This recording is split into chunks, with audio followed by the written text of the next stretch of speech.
adik-adik, saya akan menjelaskan mengenai prosedur analisis tanah, modul reaksi tanah atau pH tanah. Jadi untuk pH tanah, tanah yang kita ambil dari lapangan, kita kering anginkan seperti ini. Jadi ini adalah tanah yang sudah kita kering anginkan. Untuk langkah pertamanya kita haluskan dulu menggunakan mortar. Jadi kita haluskan, kita masukkan ke dalam mortar.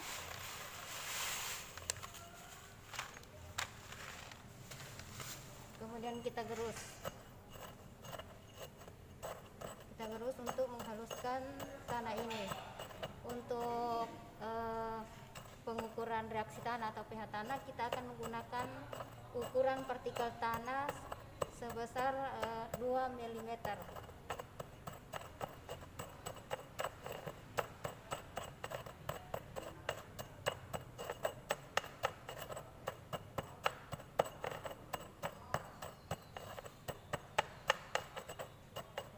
Kalau sudah halus, kita ayak menggunakan ayakan ini, ayakan 2 mm. Kita ayak di sini, kita cari wadah, bisa gunakan kertas, kita masukkan ke dalam ayakan, kemudian kita ayak.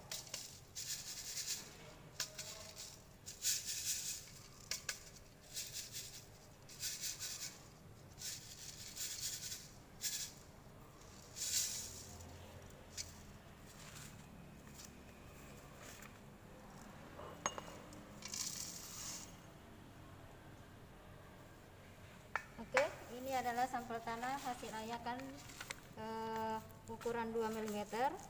Ini akan kita timbang untuk pengukuran pH tanah.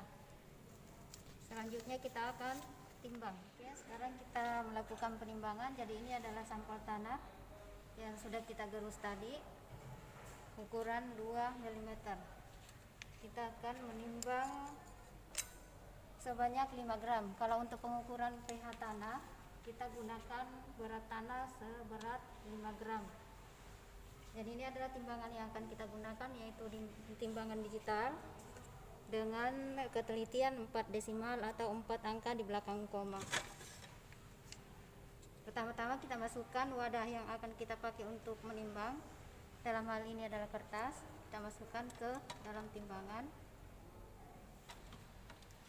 Kemudian kita tutup, dan berhubung kertas ini ada beratnya, maka untuk memulai penimbangan kita harus menstabilkan timbangan dengan menekan 0 atau 0. Jadi sekarang angka sudah menunjukkan 0, berarti wadah yang akan kita gunakan untuk menimbang itu sudah tidak terhitung. Sekarang kita timbang tanahnya menggunakan sendok atau spatula ya, spatula.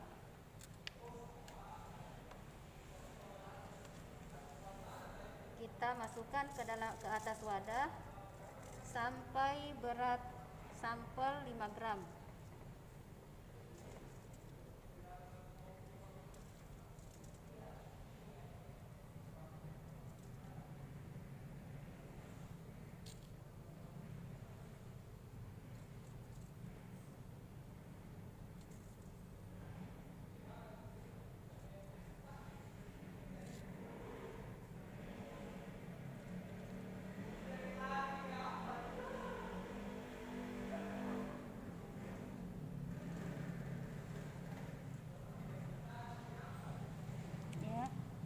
Jadi ini berat tanah yang akan kita gunakan itu adalah 5,0082 gram.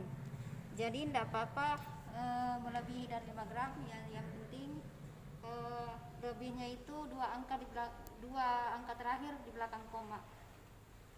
Sekarang kita ambil sampel yang sudah kita timbang dan dimasukkan ke dalam wadah. Ini adalah wadah yang akan kita gunakan, yaitu roll film. Di sini yang sebelumnya kita sudah beri label. Di sini ada label H2O. Artinya sampel ini nanti akan kita gunakan untuk mengukur pH tanah pengekstrak dengan menggunakan H2O atau Aquades. kita masukkan, kemudian kita simpan. Kemudian kita menimbang lagi sebanyak 5 gram.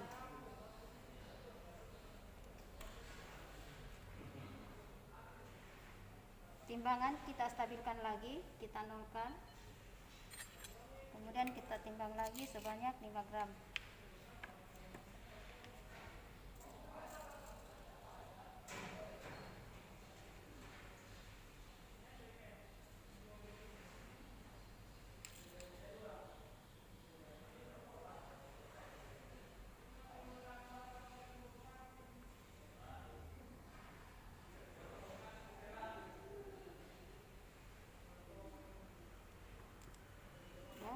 Ini adalah penimbangan kita yang kedua, beratnya 5,0053 gram. Jadi lebihnya juga hanya di 2 angka terakhir dari di belakang koma. Kita masukkan ke dalam wadah yang sudah diberi label KCL. Kenapa kita menimbang 2 kali dan kenapa kita menggunakan pengekstrak H2O dan Aquades? Itu karena di dalam pengukuran pH tanah yang kita ukur itu ada 2, yaitu pH aktual yang diekstrak menggunakan H2O atau Aquades dan pH potensial yang diekstrak dengan menggunakan KCL. Sekarang kita ekstrak. Sekarang kita akan mengekstrak tanah yang sudah kita timbang yang berlabel H2O. Ini adalah H2O-nya. Kita letakkan di bahannya, depan bahannya. Kemudian yang berlabel KCL ini kita letakkan di depan botol KCL. Jadi pengukuran pH tanah itu kita mengukur 2, yaitu pH aktual dengan pengekstrak H2O dan pH potensial dengan pengekstrak KCL. Sekarang kita, dan volume ekstraknya, pengekstraknya adalah 12,5 ml.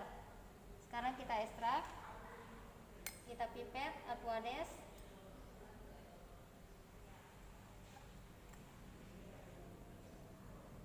Sebanyak 12,5. Karena pipet yang digunakan adalah pipet 5 mili. Jadi ini adalah pipet ukur 5 mili. Jadi kita akan memipet sebanyak 2 kali. Sebanyak 2 kali. 2 kali 5 ya.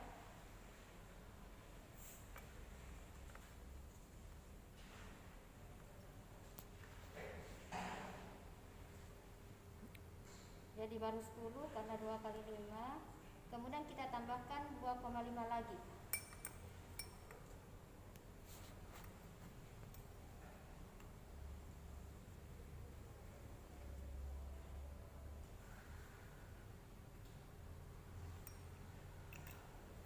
Sudah. Sekarang kita pindah ke pengekstrak KCL. Jadi sampel ini yang sudah kita timbang dengan label KCL, kita ekstrak pakai KCL. Sama 12,5 mili juga.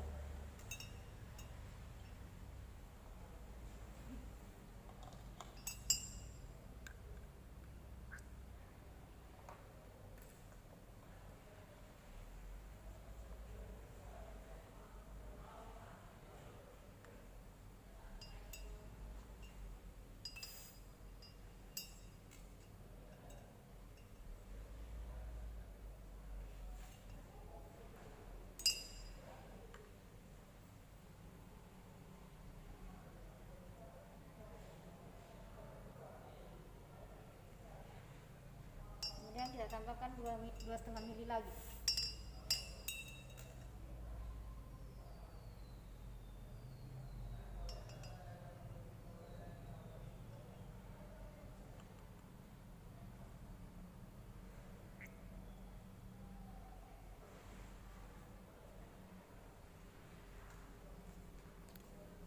Oke, sudah selesai.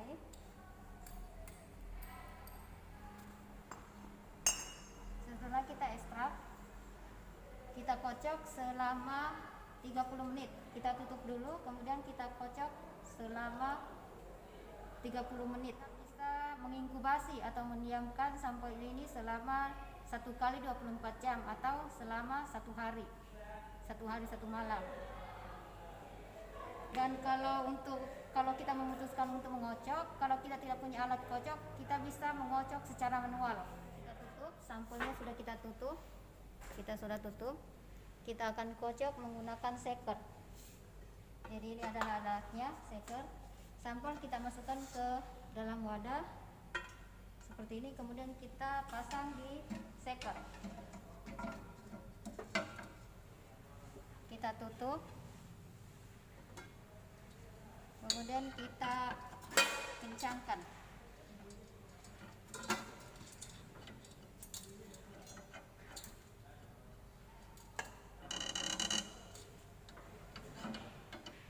Ini kita kocok selama 30 menit.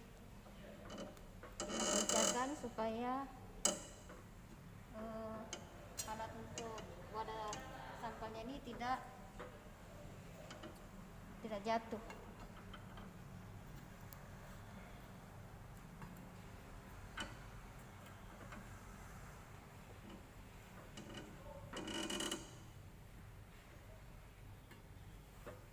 Kemudian kita colok dulu.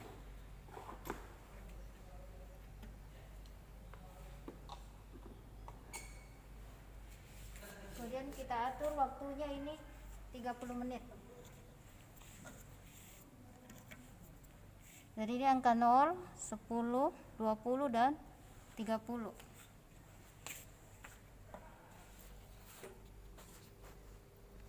Kita putar sampai 20.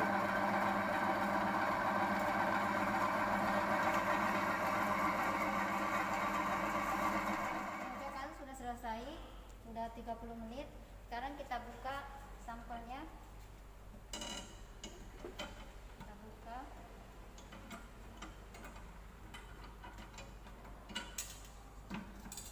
Kita turunkan.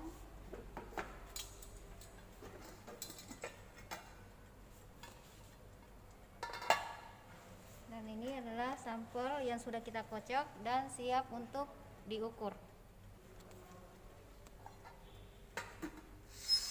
Kita akan mengukur. Penutupnya kita buka, kemudian kita akan mengukur pH tanah yang akan dianalisa. Untuk mengkalibrasi pH meter, kita sudah memindahkan larutan buffer yang dari botol aslinya ke wadah lain.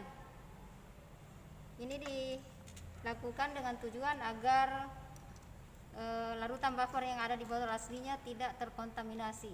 Jadi ini sudah kita pindahkan ke wadah lain. Oke, sekarang kita buffer kita kalibrasi dengan buffer pH 7. Ini elektrodanya kita buka. Kemudian kita bilas. Jadi kalau mengukur pH kita siapkan beker gelas, labu semprot dengan tisu. Kita bilas dulu. Kemudian kita keringkan.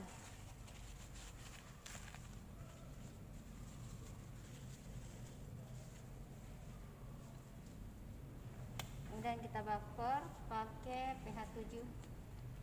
Kita kalibrasi pakai larutan buffer pH 7. Jadi pH meternya kita kalibrasi dengan menekan kal. Di sini ada kal. Kita tekan. Kemudian kita enter.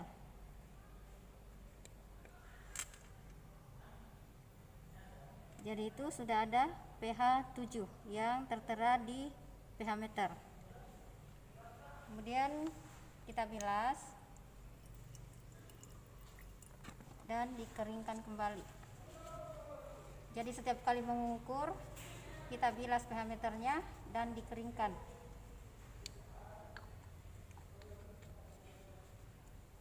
Kemudian kita buffer lagi dengan larutan buffer pH 4. Kita kalibrasi lagi dengan larutan buffer pH 4. Sama dengan tadi, tindih kal. kemudian kita enter. Kalau dia belum menunjukkan angka sesuai keinginan, kita ulangi kalibrasi. Kemudian kita enter. Jadi itu pH meter sudah menunjukkan angka 4,01 sesuai dengan runutan buffer.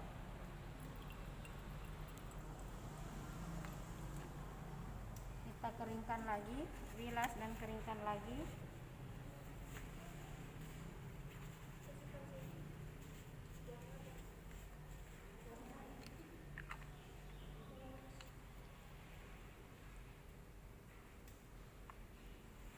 Setelah selesai, sampel yang sudah kita kocok siap untuk diukur. Jadi kita ukur sampel untuk mengukur pH aktual dulu, atau pH yang menggunakan pengekstrak H2O atau Aquades. Kita celupkan saja elektroda pH meter ke dalam sampel.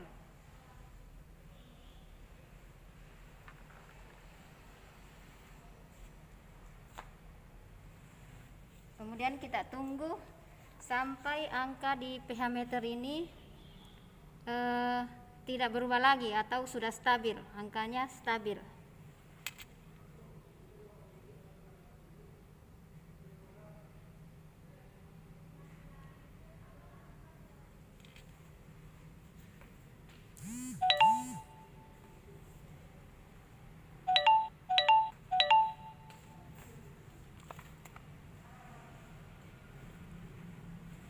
Kalau angka pada pH meter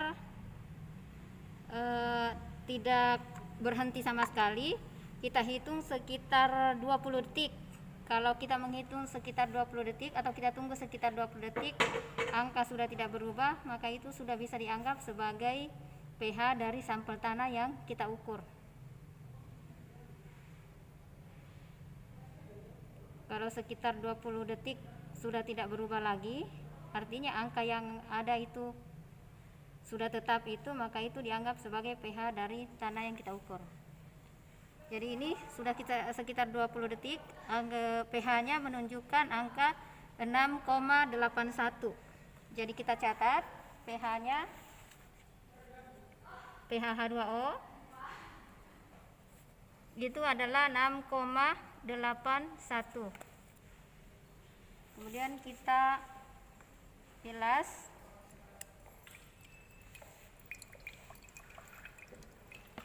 dan keringkan lagi.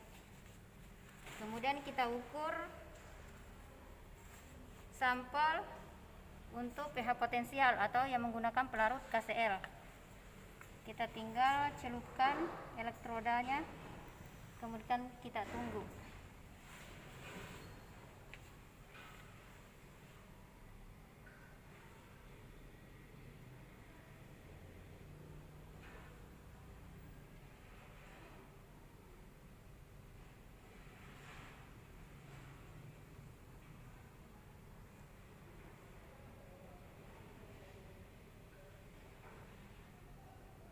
Kita tunggu sampai angka itu tidak berubah lagi.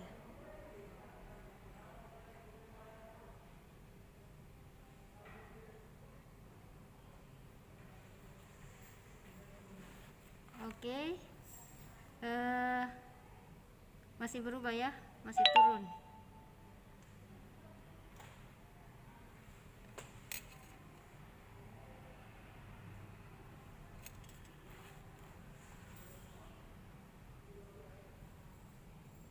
Oke, angka di pH meter sudah menunjukkan angka yang sudah sekitar 20 detik tidak berubah, yaitu 4,93. Jadi pH KCl kita anggap adalah 4,93. Kita catat pH KCl.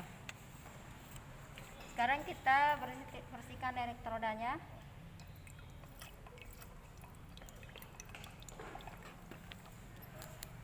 Kemudian kita keringkan.